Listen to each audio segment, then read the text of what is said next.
it's interesting, Rupper, because 58 goals really stands out. I know they say points are equal, but goals are more important than assists. He's already set the record as far as the franchise mark, most goals in Leafs history, a franchise that's been around for 100 years. So it feels like it's Austin's to win. And yet, Huberdeau leads NHL in assists, 113 points. Him and McDavid battling for the Art Ross. Gaudreau's been phenomenal for the Flames. And there's Roman Josi, who I think is going to win the Norris, and he's almost got 90 points. Is there any way that Austin Matthews does not win the Hart right now? I think if Jonathan Huberdeau wins the Art Ross, that there's a good chance that he might be able to surpass Austin Matthews. But Austin Matthews is probably the front runner here for most people. But it's not out of the question, though. I don't think it's out of the question. I mean, there's the big camp out there that thinks with Johnny Gaudreau, sorry, yes, that's another one, Johnny Gaudreau, but Jonathan Huberdeau, what he has done has been incredible. So if he can outdo Connor McDavid, I know it's not all points driven. This sounds very shallow, like, oh, you're just saying whoever gets the most points. But no, man, what this guy has done from beginning to end and just keeps pushing the pace. This team has already locked up their division lead. They might win the President's Trophy. This guy might lead the league in points. He plays with third and fourth line guys for the most part of their careers and makes them 30-goal scorers each. So it's impressive what he's doing. So I think that's probably the only way.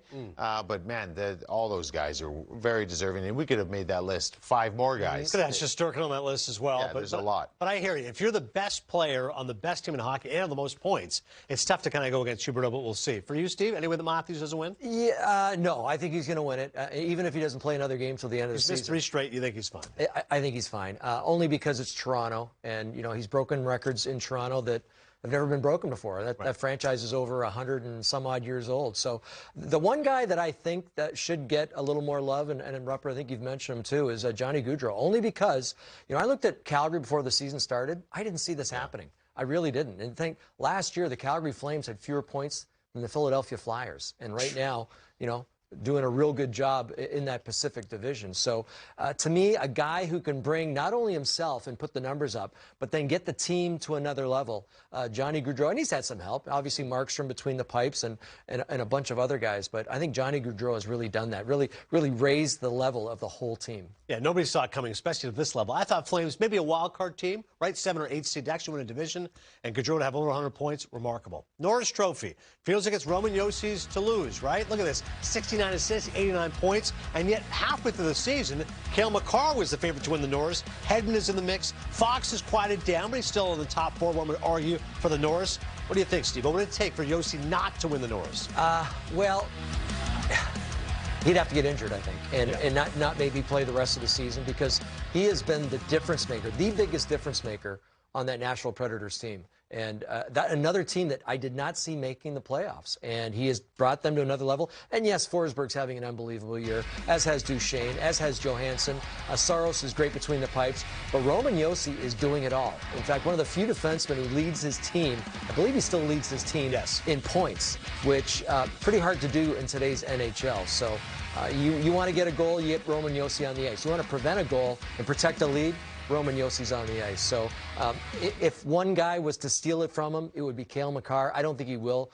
Cale Makar basically plays on an all-star team, and taking nothing away from Cale Makar, but he has a lot of good supporting help around him. 27 goals right now is just unbelievable when you think about it for today's NHL defenseman. But if one guy was going to steal it, it's Makar, but I think it's Roman Josi's this year. If Cale Makar can get 3 more goals and get 30 goals, like maybe that's something, right? Maybe, that's just, it's a little different, right? Maybe it's viewed a little differently, but, this is, how crazy would it be, and this could very well happen, is how crazy would it be if Cale Makar won the Norris, but Roman Josi was a Hart finalist? Right. That doesn't even make sense, but that could happen, I guess, But, yes, Roman Josi should win the Norris, in my opinion.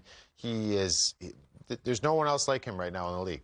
I think this is the stone-cold lock. Shesterkin winning the Vezina. I can't imagine, unless he gives up like 8 goals a game in the last few games of the year. Look at his numbers. 201 goals against, a .936 save percentage. I would have argued Freddie Anderson, but now Freddie's hurt, so he was definitely in the mix, especially with the wins. He had 35 wins, Shesterkin 36. Kemper's definitely been strong. Markstrom and Demko worthy of accolades, but I can't imagine a scenario where Shesterkin doesn't win. I can't either. You know, he's just this guy's been that good. This guy's been that good. And there's another guy that if we extended it, and you mentioned the Hart Trophy, he'd be in that conversation. So Igor Shesterkin, I cannot fathom, Connie, any way that this guy doesn't win the Norris. No. Sorry, the Vezina. Yeah, he really kept the New York Rangers in it early this year when they weren't as good defensively. They're a lot better defensively right now. Through trades, through learning Gerard Gallant's system, they've tightened it up in their own zone. But prior to that, it was all Shesterkin. And right now, he's still a great goaltender, but he's getting a lot more help out front. I'll just throw Darcy Kemper in there. Not that he's going to win it, but let's give him some love because I thought the Colorado Avalanche should have made a deal right around the trade deadline to get a goalie because I thought if there was one weak spot on that team, an Achilles heel, it was their goaltending. But Kemper has just been lights out ever since March 21st in the trade deadline. So, you know, he's going to get some votes for that Vezina, but it's going to be Shesterkin's. Yeah, you weren't the only one. People are saying they should go get Marc-Andre Fleury, veteran goalie. Who knows? Ultimately, it looks like Kemper will be the answer moving forward. And lastly, the Calder Trophy, which I think there's lots of great candidates here. Michael Bunting, I think, is going to lead all rookies in scoring. Tanner Jeannot, Mike Johnson loves him. He's the president of his fan club. Lucas Raymond and Mo Seider on the Red Wings. Both those guys have been excellent. Jeremy Swayman with the Bruins. I don't think he's played enough, but if he played more games, he might be a guy. And then Trevor Zegras has been fascinating for the Ducks. Again, Mo Seider is the favorite right now, Steve. Is there any way he doesn't win the Calder? I don't think so, only because of the way he plays and the position he plays. Playing as a defenseman in the NHL, one of the toughest positions to break into as a pro. You see his physicality. I think he probably leads the league in reverse hits where guys try to hit him. Nice. And he ends up with the puck. He has the puck, and he ends up putting them on their keister. The only other guy I might mention in that is Jeremy Swayman. I really like what he's done with the Boston Bruins. I agree. I don't think he's played enough games, but it's Moritz Seider's to lose. Yeah, you know what? I'm just going to throw a little note in there. If Matt Boldy played enough games, I think he would have run away with this. Like he was projected, if you're going to double up his numbers, you know, he has, I think, 35 points in 40 games. So he was really breaking into the scene. But anyways, that's not the case. So we're going to say, yeah, I mean, Mo Seider is the leader here. If Trevor Zegras can get another 50 million views on another nice move down the stretch here. I was going to say, I think Zegras might be the runner-up right now. I think Zegras for me, personally, I think Tanner Jeannot doesn't get enough love for things that he does that's not measured in the normal way we measure things. Tanner Jeannot is my personal pick, but I just see what's happening. I think I agree with you. A lot of people view it as Mo Seider because of the position, but Trevor Zegras also, what he's done in this league, and has been pretty special. Yeah, I don't think Jeannot is going to be a finalist, which is crazy. Just shows the depth how good those rookies have been. I know you can appreciate his physicality. It's been fun to see. 36 points in 42 games for Boldy. Great so far for the Wild.